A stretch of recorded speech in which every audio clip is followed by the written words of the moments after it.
Hey, what's up, everybody? Welcome back to 1428 Shibuya Scramble. My name is Raven from the Sky, and let's continue. We'll get through Toyama somehow. Toyama shrugged gloomily. Yeah, well, the thing is, there's actually one more problem. Are you kidding me? Couldn't hide the irritation in his voice. What is it now? The loan company is sending a debt collector over at 4 o'clock. But as you can imagine, I don't have a single yen to give them. That's less than ideal, yeah. So what's the plan?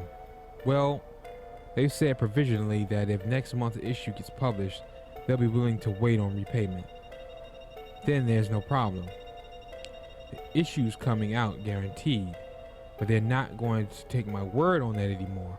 I'm going to need to prove it. If we could fill, say, half of the 12 pages, by the time they show up, I could probably convince them. All right, Unicrow said wearily. So for starters, we need 6 pages by 4 o'clock. They had to get all 12 pages done as it was. That made a perfect midpoint to shoot for. Any other problems you'd like to let me know about? No, Toyama said. No, that's all. I really am sorry about this, Minorikawa. Again, he bowed his head low.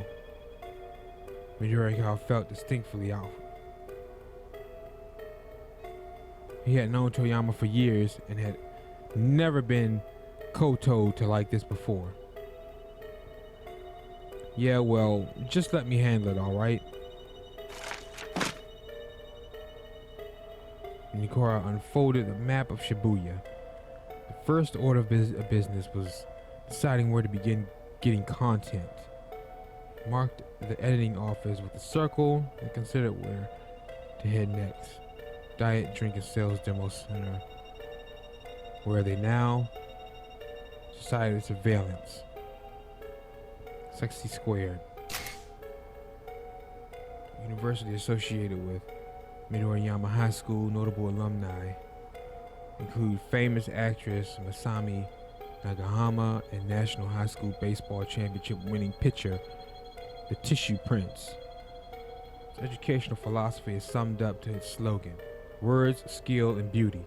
A very high percentage of winners of this Miss Moriyama contest go on to careers in the entertainment industry.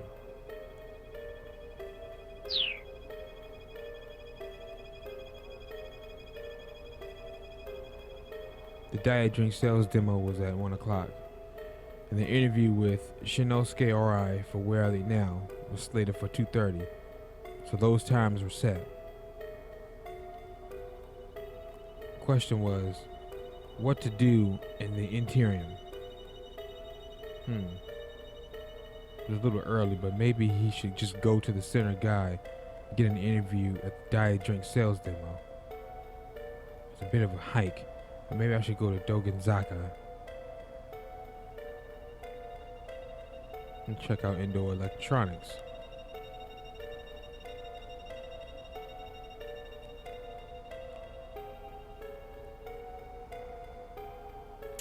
Let's see.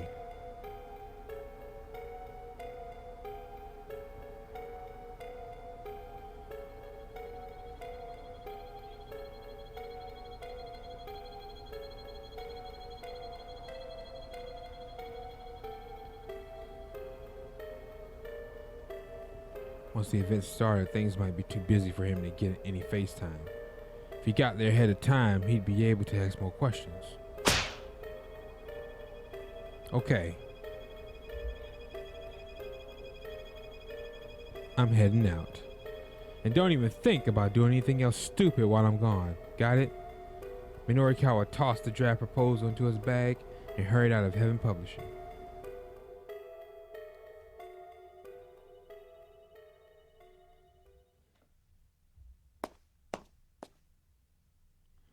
Preparations for the Burning Hammer diet drink sales demo seemed to be well underway when he arrived at the Nokain building. Minorikawa could hear voices from somewhere ahead as he made his way down the corridor. He knocked on the door and a tired-looking man poked his head out. Yes, can I help you? Hi, my name is Minoru. I'm a freelance writer. I'd like to interview you about Burning Hammer.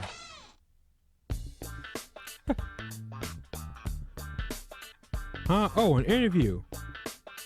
The man's face lit up with an enormous smile. Are you the person in charge then? Minoru asks. That's me. Name's Junchi Yanagashika.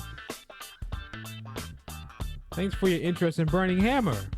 Drink all you want and just burn those pounds away. Instant sales pitch, eh? Well, at least the guy was confident in his product. Is that tagline actually true? Minoru asks. The more you drink, the more you lose. Absolutely. Have a try for yourself and you'll see. Here, a free sample. And Nagashita produced a small bottle from his jacket pocket. It was filled with some kind of red liquid. So this is Burning Hammer, huh? Yes, and I don't mind telling you it's a fantastic product. The proud smile on Nagashika's face spread from ear to ear. Minoru opened the bottle. Oh hey, Nagashita said quickly. Before you drink that, what? You're not on an empty stomach right now, are you?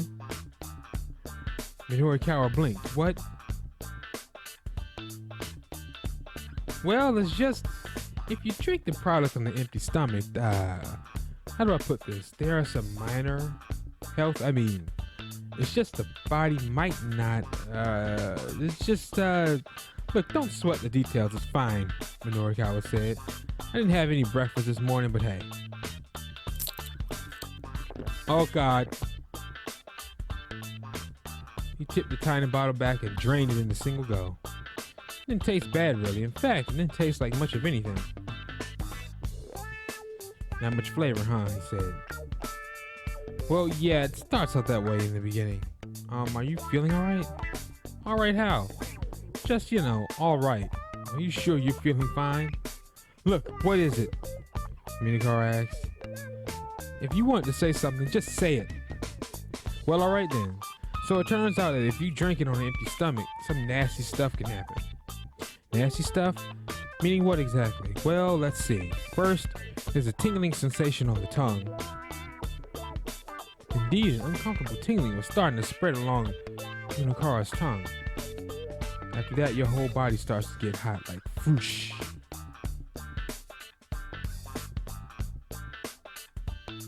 Minoru felt the flesh spread across his skin. He'll start sweating all over. Sweat was practically streaming from his pores. What sort of steam will start coming out of your ears and nose?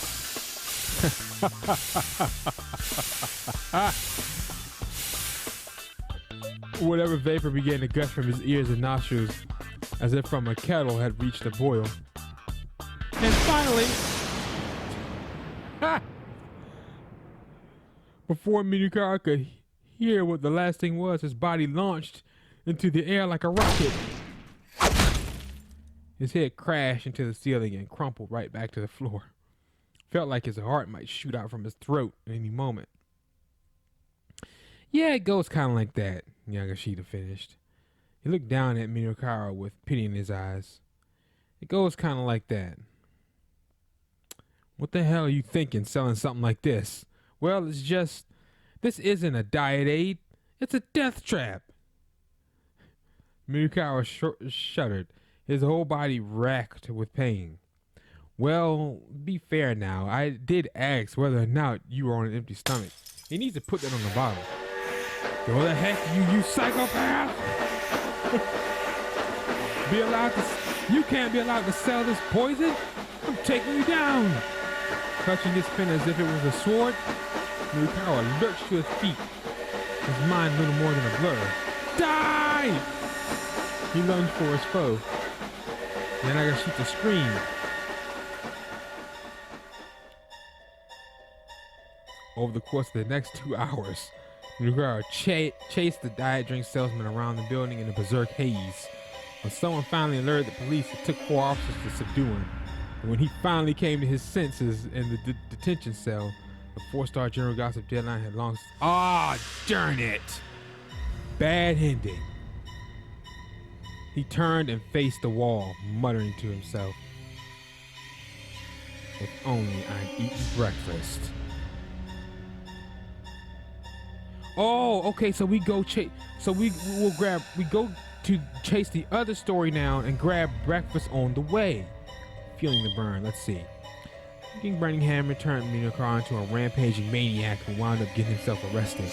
So yeah, showing up at the sales demo ahead of schedule, bad call. Maybe when he had time to kill, he should have visited Indoor Electronics instead. Okay, so let's go back. That's funny, man. I started to do no lie too. It's like that voice in the back of your head, like, because see he destroyed the place in Tama's storyline, the bad ending. So that like influenced me. I'm thinking maybe that's what I'm supposed to do, but it's not. You're supposed to go to the electronics store first.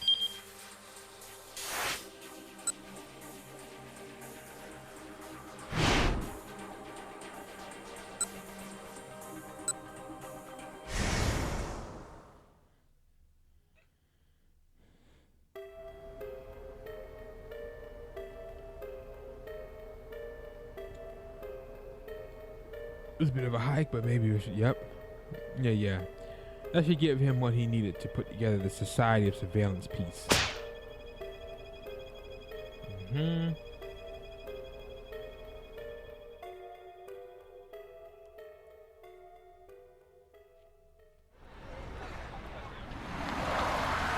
Taxi came by just as Minorikawa stepped outside.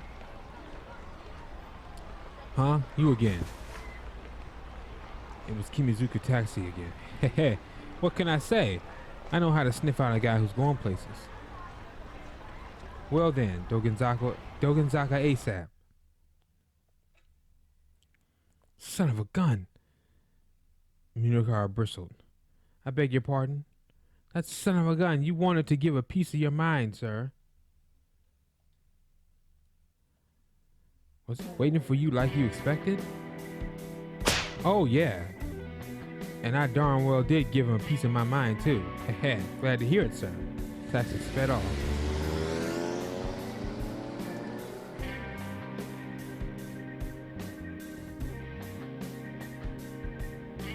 Norikawa pulled out the proposal and looked it over again. The idea for the surveillance story revolved around the claim that hidden cameras had been installed throughout Shibuya shopping districts, upward of 500 of them. Suppose these had eliminated lots of blind spots, and the crime rate in the area had dropped significantly. Cameras were managed by Daisuke Endo, the owner of Indo Electronics and chairman of the local downtown committee. That was Minurikawa's first mission there. He needed to get this guy's story.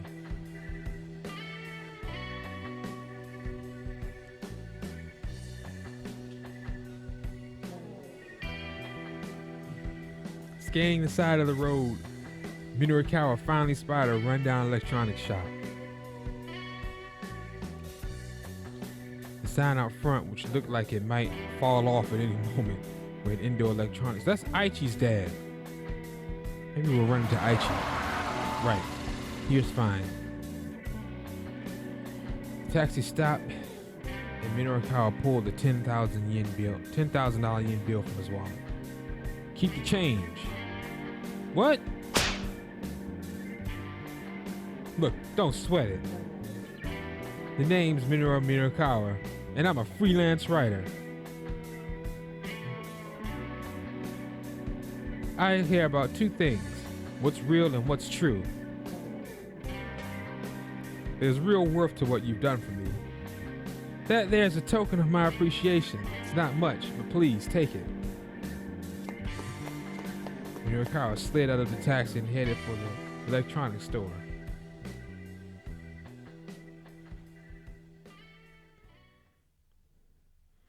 Inside, Indo Electronics looked more like a mountain of hoarded junk than actual business. Towering piles of ancient appliances stretched toward the ceiling. old television sets with dial knobs leaned against computers with 5-inch floppy drives.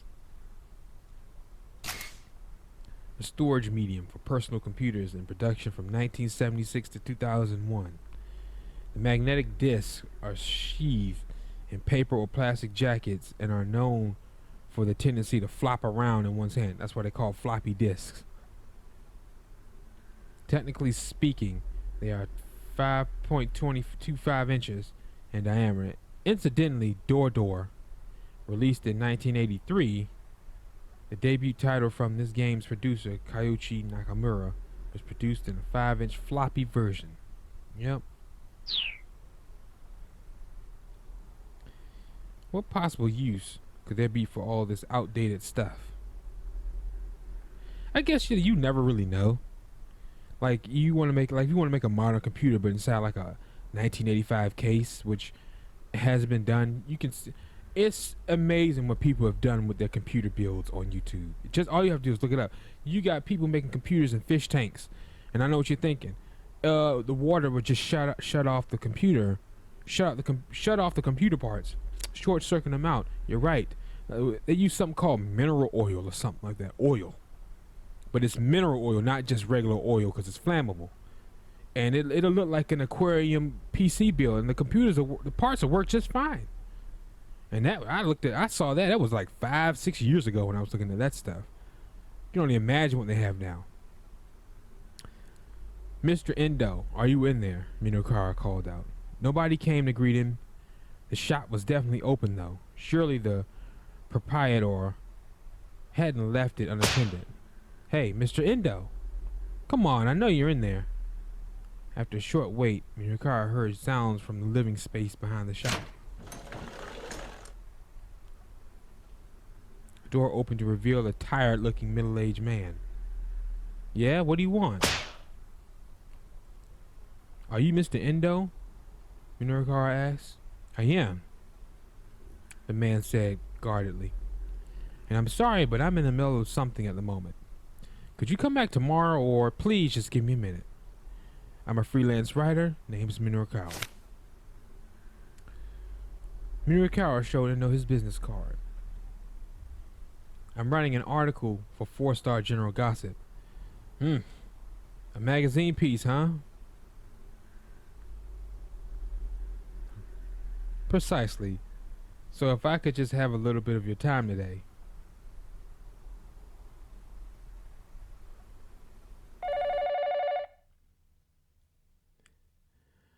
The phone rang, cutting him off before he could get down to business. I'm sorry. You'll have to excuse me for a moment. Endo reached into the clutter and pulled out a telephone. Hello, Endo Electronics. The proprietor listened for a moment, then raised an eyebrow. Yeah, that's a problem, all right. All right, understood. I'll try and get a hold of the customer then.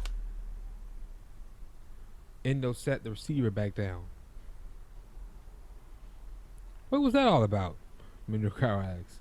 Oh, yesterday I sold a dry ice machine, and the manufacturer just called to let me know the model is defective. Defective? Apparently, once it starts making dry ice, it won't stop. Oh, wow. That's crazy. It just keeps going and going. That whole place is like, it's like a smoke bomb then. That's what dry ice makes. I need to tell the customer I have to recall the machine and refund their deposit.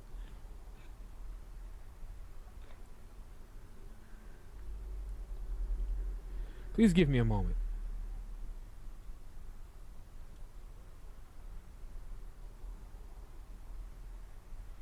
Endo shifted through some sales slips, read a number off one, and made a phone call.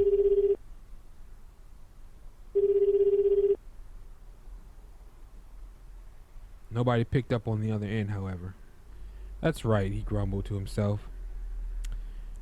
He said they had a performance today. Performance? I sold it to a guy from some theater troupe. They're called Wandering Angels or something. Troupe run by Shinosuke Arari this afternoon at 5:30 p.m. They are performing their 20-second piece, Au revoir. Right now, all the actors are already at the theater except for Akiomi Mondo, who plays the rival of the main character, Ryu. The angry production chief has sent his assistant to Mondo's apartment, but he does not yet know what awaits him there. Oh. Continued in the Tale of the Wandering Angels, episode 2. 6 episodes in all. Wandering Angels? That was Shinosuke Ara's theater troupe. Minokara had an interview with him booked for 2:30. Anyhow, what can I do for you? Endo gave him a dubious look. As I said earlier, I'm a bit busy right now. Busy cleaning up, I hope. How do you get anything done in this mess? Why are you this rude to all your interview subjects? 5 minutes! Just give me 5 minutes of your time.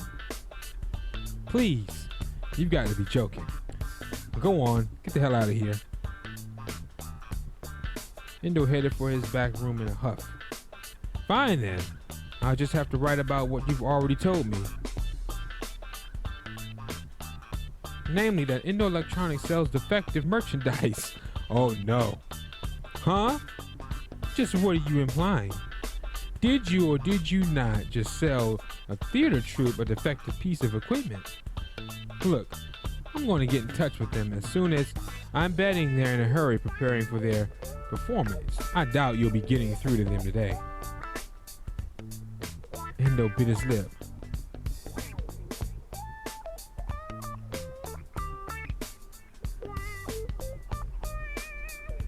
Now that I have your attention, Minokara said, let's make a deal. What kind of deal? I'm meeting with a member of the Wandering Angels. A little later today. I can let them know about the dry ice machine for you. In exchange, all you have to do is give me my interview. Endo scowled. And where's your proof that you'll be meeting with the Wandering Angels? I might take advantage of a guy when he's down. Minokara replied, but one thing I'm not is a liar. Shopkeeper took a few moments to think about it. Fine. 5 minutes, that's all you get.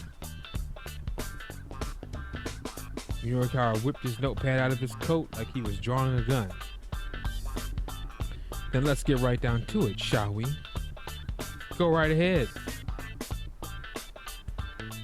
So I hear that over 500 surveillance cameras have been installed throughout Shibuya's shopping districts. Yes, that's right. Why so many? We used to have a lot of delinquents in town. Young people who act rowdy or cause trouble, often at arcades or convenience store parking lots, and who frequently resort to petty theft and other mischief, also referred to in more outmoded terms as ruffians or hoodlums.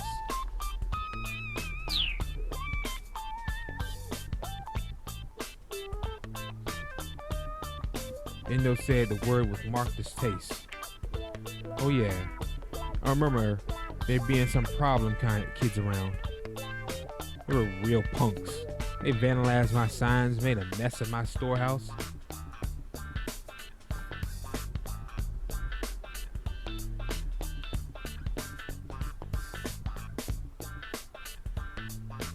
I see. Minokara scribbled diligently in his notepad. Heck, my own son put together a sort of vigilant squad to help teach those punks a lesson. Oh shoot, now scrap that. That could have went in tandem with this. I hope I don't get a bad ending and then have to go all the way back to that choice. Wait, vigilant squad? Whoa, hold up right there for a sec. Morikawa jutted out his hand to interrupt. This guy's son was a part of the vigilant squad. What a stroke of luck. Maybe he could also provide some info for the article on gangs of Shibuya. Sorry, I don't mean to get far off topic here, but could you tell me the name of this group this one belongs to? Call themselves SOS. Prided themselves on being the top gang in Shibuya and all that. Originally a group of well-meaning young people who get together downtown as a sort of vigilant squad, trying to keep Shibuya clean and safe. In those days, the group never engaged in theft or other criminal activities. More recently, however, SOS has become one of the biggest gangs in Shibuya, resorting to defacing public property with graffiti, shoplifting, and shaking people down for cash.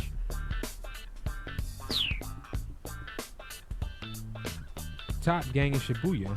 Did I really just hit the jackpot right there? Not to pat myself on the back, but go me. All I have to do is step outside the story. The story finds me. I think I might be a natural at this. As it happens, I'd also like to interview people from SOS. Would you be able to put me in touch with your son? Yeah, sure. But you should know that my son isn't in the gang anymore.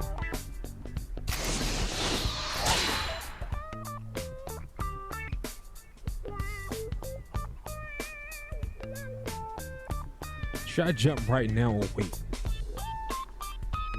That's the thing.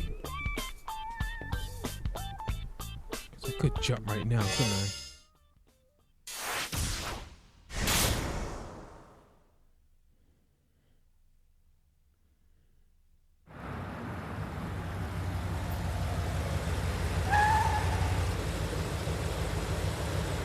He told me, look. There it was.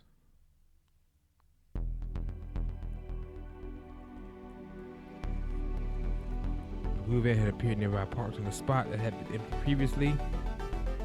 Aichi couldn't see who was inside, but there was definitely something fishy about it. Besides, there weren't any other blue cars around, so this had to be it. He'd been right. The crooks had come back after all. I'm gonna go take a quick look, Aichi said. You wait here. But before he could carry out his plan, Hitomi jumped to her feet. Without a word, she rushed toward the van. Hold on, I said, wait. She wasn't slowing down. Aichi caught hold of her arm. Wait. This could be dangerous. What if the kidnapper's in there? And what if my sister's in there? I have to go help her. Aichi knew full well what it was like to be impulsive.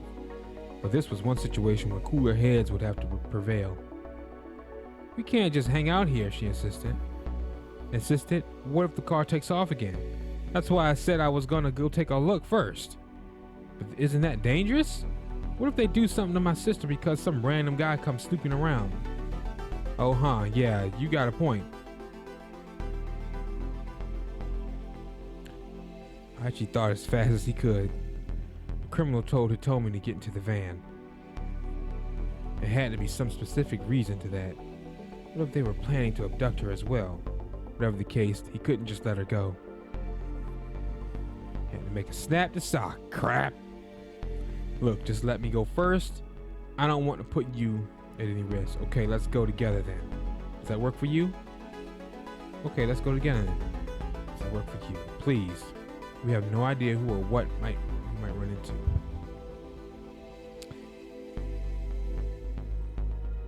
All right, she said. But let me go first. You follow, okay? Got it.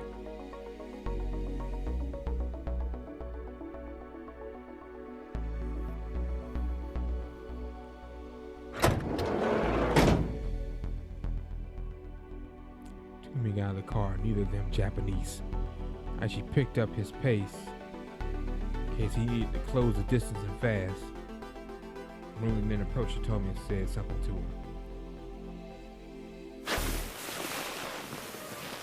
Suddenly, the two men grabbed her from either side, dragged her into the van and showed her. Oh, there's that soundtrack. Bad ending. Couldn't guess what their whole plan was, but kidnapping Hitomi was obviously part of it. Before he could reach the vehicle, the door slid shut. The van sped off an instant later. Aichi raced after it. He ran as hard as he could, thinking of nothing else. He couldn't give up now. Couldn't let things end like this. He made a promise. No quitting halfway, and no turning his back on someone in trouble.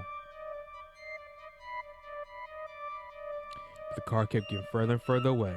For long, it was just a blue speck that vanished into the cityscape. No! Aichi never saw Hitomi again. Bad ending! Ladies and gentlemen, thanks for watching.